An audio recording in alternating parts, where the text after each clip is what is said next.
Assalamu alaikum wa rahmatullahi wa barakatuhu. I'm your host Uzma Khan and you are watching program Sisters Corner. हमारे साथ इस वक्त बहुत ही एक प्यारी सी मेहमान मौजूद हैं और उनका नाम है सबीना रशीद, जो कि हमारे साथ इस वक्त मुख्तलिफ रवैयों को जो कि बच्चों से हमें दरपेश है उसके मुतालिक बात कर रही हैं और बहुत ही इंटरेस्टिंग, बहुत ही दिलचस्प किस्म की गुफ्तगू इस वक्त सबीना रशीद से हो रही है और उन्होंने हमें मुख्तलिफ किस्म के तरीके बताए हैं कि बच्चों के मुख्तलिफ बिहेवियर्स को किस तरह से हैंडल किया जाए, किस तरह से उनको टैकल किया जाए। और इस वक्त जो बहुत सारे पेरेंट्स हमारा प्रोग्राम देख रहे हैं, मुझे उम्मीद है कि आपको प्रोग्राम बहुत पसंद आ रहा होगा और आप मुस्तफ़ीद हो रहे होंगे आज के इस शो से और बहुत सारे तरीके आपको भी जान रहे होंगे, आपको भी पता चल रहा होगा कि कैसे डील किया जाए टीनेज बच्चों को या जो छोटे बच्चे जो बात नहीं सुनते हैं। So let's go to our lovely guest, Sabinah Rashid. We were discussing the question before the break about consequence, different approach towards teenage behavior management, and if the child is not listening. So how we deal as a parent, how to tackle their attitude towards not listening. Yeah. So I would like to continue with the same topic, please. Okay. Yeah. So, when we're feeling frustrated and we're feeling angry, we do often go towards the consequences. Yeah. Easily. But what I would say is please stop and make sure that you're doing the positives. Okay? Yeah. So children, adults, whatever you call it, we have like an emotional bank inside us that gets filled up with emotional coins. So every time you show an interest in your child, they get one emotional coin. Every time you say that you love something about your child, they get a positive emotional coin deposited in their bank. But when we pick a fault at our child, it takes, this is the way I think about it to help kind of understand this. It takes about 6 of those positive coins, they get withdrawn every time we make a negative impact. Yeah. If we shout at them, if we pick a hole at them, pick faults at them, etc., etc. So we have to make sure that before we even think about what consequences am I going to give my child or my children, we have to make sure that we're doing the positives.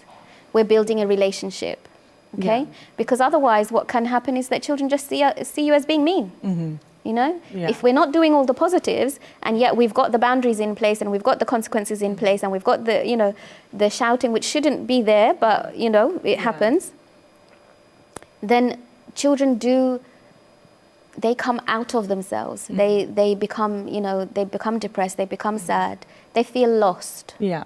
And at some point when they're bigger than you, they're not going to listen. It doesn't work.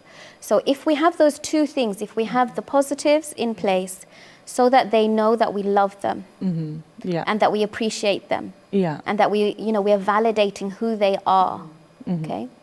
And then we have the boundaries in place. So, this is what I said in the last program, that 3 things, I think parenting stands on 3 pillars. Yeah.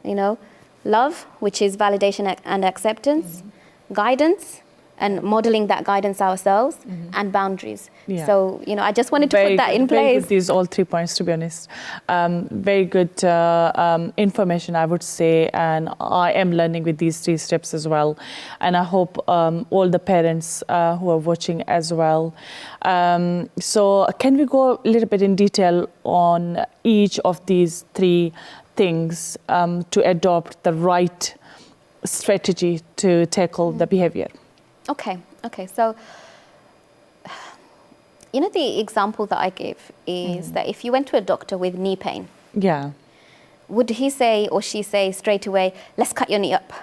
No. Let's do an operation? Yeah. No, they would see what's missing, right? Yeah. Give you some vitamins, minerals, something like that, right? Yeah. Or some, strength gaining exercises. So it's the same with our children, that if you are seeing an issue with your child, try and not think just about that issue, because it won't be just one issue. Yeah. It will be like 5. My child does this behavior and this behavior and this behavior and this behavior, and I hate them all, right? It'll be like 5 issues, and it's really hard to cope with those. However, let's step back, like a doctor would. Let's step back and think, okay, what's missing in my child? Yeah. Okay, what's missing in my child? Or what is there too much of? Are they spending too much time with friends? Have they got the right Are they in with the right crowd? Is there anything I can do about that? Can I introduce them to other good role models? Can I take them to masjids, to whatever else? Those kind of things. So it is about stepping back. So you said about the 3 points, love. How do we show our children that we love them? Some children, when I used to, work in schools, some children would say that their parents or their teacher, doesn't care for them. Yeah. Even though they're told 100 times a day, I love you. See you later, I love you. Yeah, I'm really, because it's the actions that the children see. Yeah. So being able to be in the presence of our children and not get distracted by anything else, but just enjoy being in the presence of our children. Yeah. That's how we show our children that we love them. So one of the things that I tell myself in the mornings, I have it written down. Yeah. So I find that I am the best version of myself when I do my du'as in the morning, because I set myself up that this is the person I want to be. And I have certain affirmations as well, that again, I set myself up, this is the person that I am today. So one of the things I say is that I allow my children to fill up with my gaze. Okay? So I sit, whichever child, whatever, sit them in front of me. And they're talking about something and I just look at them. I just keep looking at them. Yeah. Until they move their gaze. Yeah. Or if they need a hug. Yeah. It's not always possible, but as much as possible, keep hugging them. Yeah. Until they move from you. Yeah. Because that's when they're satisfied. Yeah. That's when they know mum loves them. And alhamdulillah, may Allah bless him. My dad used to do that. Yeah. My dad used to do that for me all the time. Yeah. Yeah. This is this is what I'm saying, that our childhood was very different. Like something was happening and I remember like my dad was just booking the flight and coming to, if I was in the hospital, he was just without telling us. And because that was the time, affection, attention, bonding, engagement, and all those sort of things were there in life. But there was they a were balance. able to do that. Yeah. They were able to do that. For example, my mother was able to put freshly cooked meals on our table. She was able to take us to different events. She was able to sit with us in the evening and watch TV. Yes, screens are bad, but they're not all bad. Sit with your children, cuddled up together, and watch your program together and have a discussion about it. They were able to do that. So my question to parents now, and my question to set myself quite often is, what do I need in order to do that? Is it that I need certain people to be in my life and certain people to be out of my life? Is there, we often have a friend or an auntie or someone who, whenever they speak to you, will pick 5 holes in you and you go away from that conversation with your heart completely on the floor. Yeah. Yeah.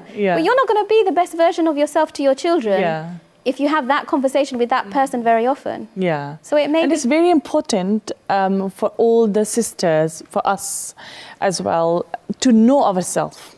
Subhanallah, yes. If we don't know ourselves, we cannot be a good role model. We cannot be a good human. We cannot be a good Muslim. Because if we don't know where we are lacking, if we don't know what our needs are, how we can figure out what needs are for our children.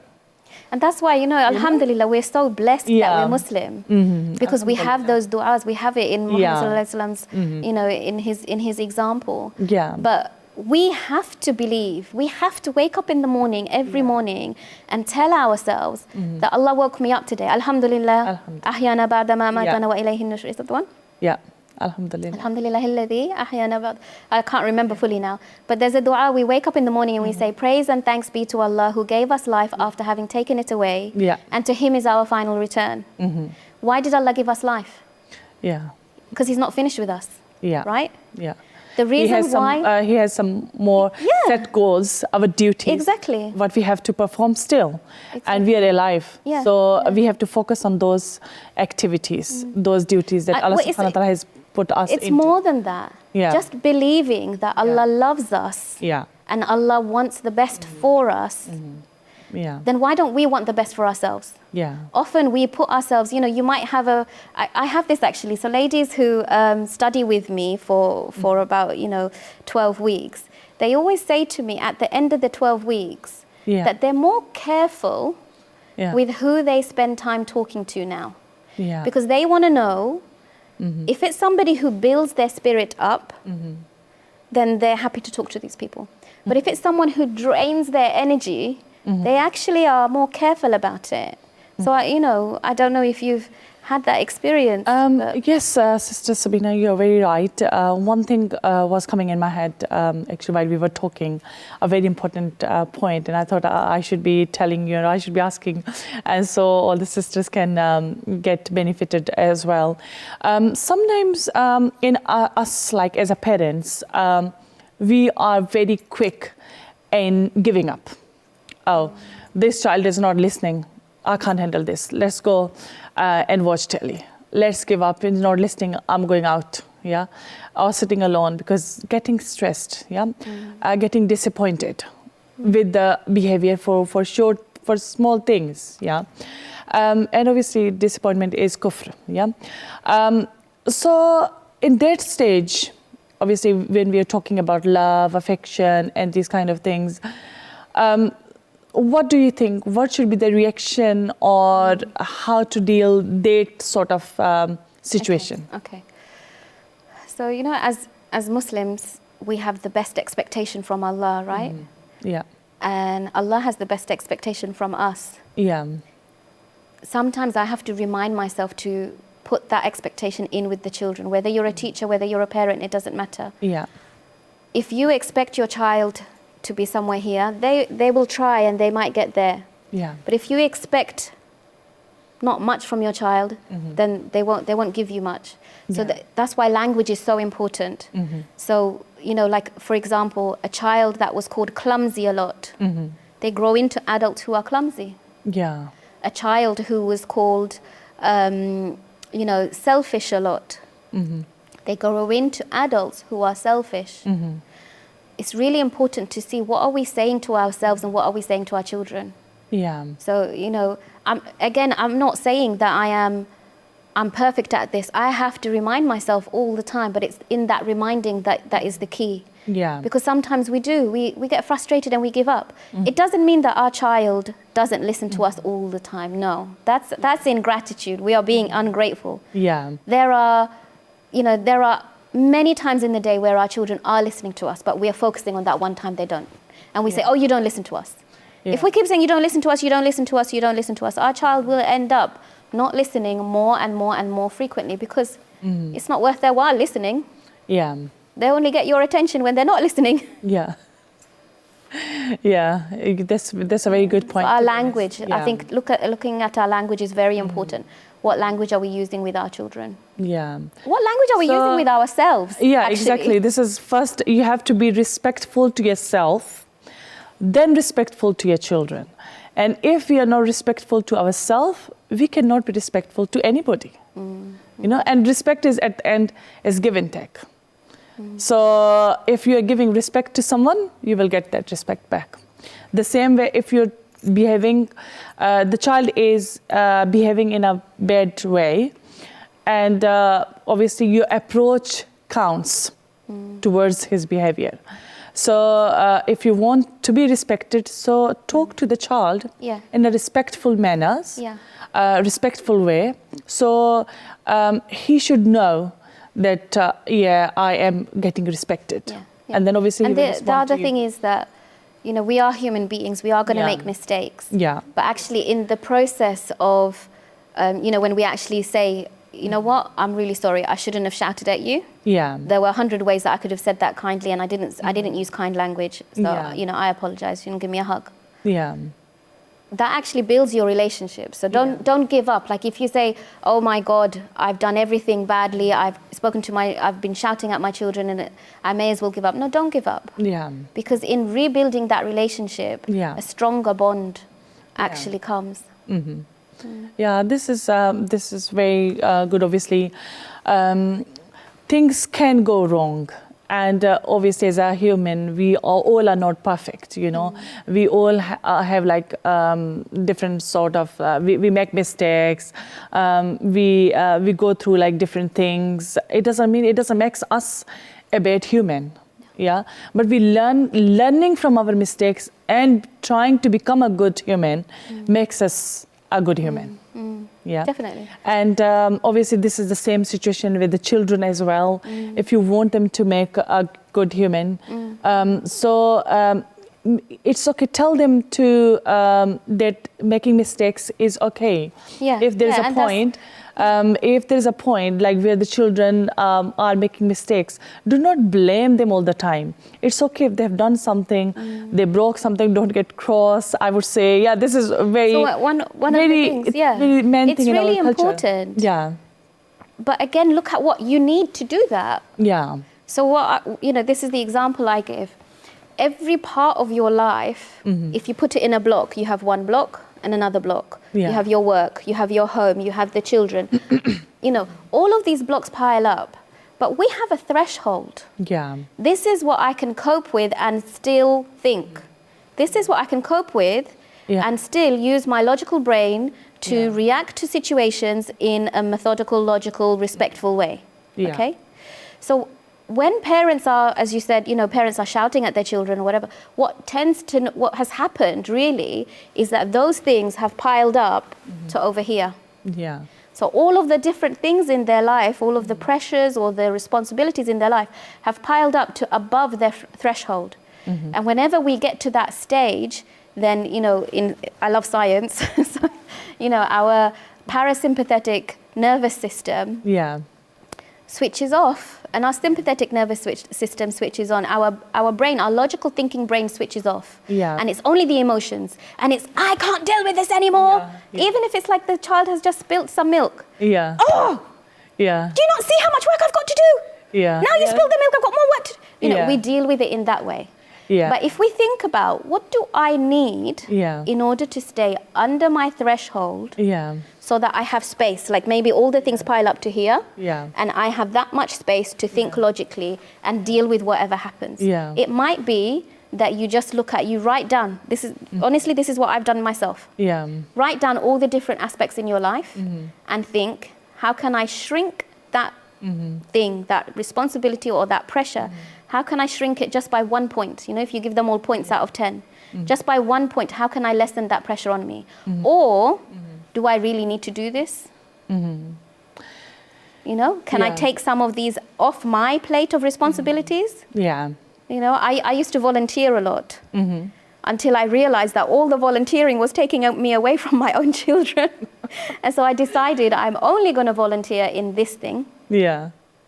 Because this is what is, part of my family, part of what I need to do. Yeah. But my dream is not all these other things. There are other people who have got those as their dreams. Yeah. Let them get on with those things. Yeah. So you need to look at how can you stay under your threshold so that you can logically think through whatever happens in the day. This is a very good point, Sister Sabinah. I am thinking actually, all the sisters who are watching the program, it's not always think about that don't make children scared of you, because if the child has a fear inside, oh, my parents are going to be annoyed with me, they are going to be cross with me, they are going to be angry with me, then you will have the gap between you and the child. So to be connected or to be engaged with the child needs affection, love, and respect. Yeah, as you have mentioned. Yeah. So if you have built a good relationship with your child, he would not be scared to tell you anything. But where he is scared, where you get angry so quick, he won't be able to tell you what is inside his heart. Yeah. And he will find that affection or love outside somewhere. So for you as a parent, would be beneficial where you can be more loving, more caring, or more trustworthy to children, and then they would be able to tell you everything. Yeah, this has happened. Being friendly. And also keep in mind that different things happen Yeah. that affect your children in a different way. So, for example, one of my clients, their child up to the age of about 12 or 13, they had no issues with whatsoever. Yeah. And all of a sudden there was all of this, challenging behavior, talking back and, making decisions on their own. And the parent was finding it really difficult to cope with. Yeah. But it turned out that happened for a certain reason. There was a change. There was a particular change in the household. There was a particular change that really affected the child. Yeah. In those times, hold on to the fact that you can continue to show them love. You can continue to show them that you are there for them. And you can put in your boundaries. It doesn't have to be two different things. Many parents think that if I put in my boundaries, then I have to be mean. No, you can put in your boundaries, you can still show them love. But just remember, this time will pass. If the behavior is happening because of a certain change in the child's life, then of course, we find it difficult to cope with change, right? A new job, a new member family, a new neighbor. Yeah. When we lived in a big household or something, maybe a cousin came to live with you or whatever, we found it difficult as adults to deal with change. So our children do too, and it comes out in behavior. But as long as, again, I come back to those three things, as long as you have the love, the guidance and the boundaries secure, then your child will come out of that. Yeah. So don't label them for those, if it's happening just because of a certain issue, don't label them because of that.